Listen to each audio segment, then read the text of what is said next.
No, bueno... No queda forçat ni res.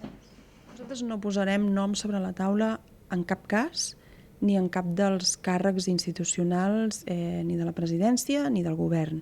Això li correspon a Junts pel Sí, creiem que és el que compta fer. De fet, creiem que ha treballat ja en aquesta clau i que, per tant, doncs, d'alguna manera té embastat o té idees o té propostes de qui pot configurar aquest nou govern. Nosaltres el que d'alguna manera volem acompanyar en el sentit de, si es permet, recomanar de que sigui un govern que tingui màxima sensibilitat social, de que sigui un govern que sigui molt, molt, molt contundent amb tot allò que afecti doncs, a les males praxis en la política. Ens agradaria poder parlar de codis ètics, que nosaltres doncs, en tenim i n'estem contentes i creiem que poden ser també doncs, fórmules a ser adoptades per altres formacions. És que hi ha noms que tenen línies vermelles i que no les ha posat la CUP.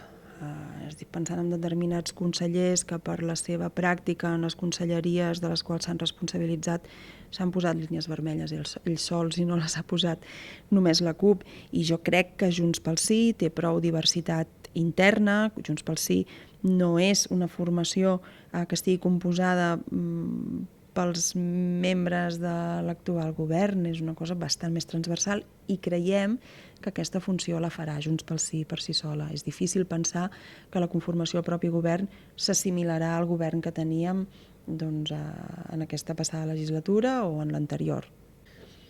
Felip Puig és obvi, és un conseller que en el seu càrrec va mentir, que encara és moment que demani disculpes i que tenim víctimes encara avui ferides per bales de goma que estan esperant que es faci efectiva doncs, la reparació del seu dany.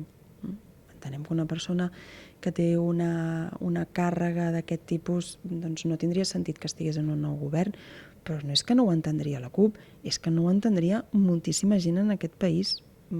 Estem pensant, per exemple, en Boi Ruiz, una persona que ha significat el que ha significat a la sanitat catalana, i és que no cal anar a parlar amb la Isabel Vallet, que és la persona que la passada legislatura doncs, va perimetrar de prop Boi Ruiz i els seus interessos, no cal ni tan sols remetre's al que està fent David Vidal a l'Ajuntament de Reus. És que és públic i notori en l'àmbit sanitari com ha estat la política sanitària en aquest país de mans d'aquesta persona.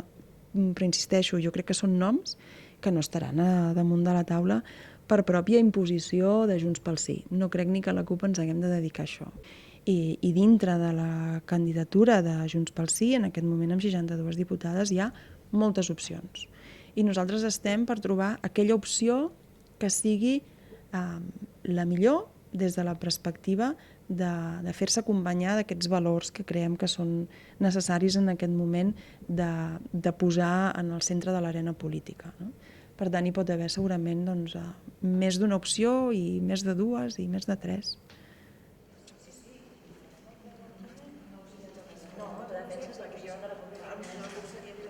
I ells hauran de pronunciar-se quan, si és que passa,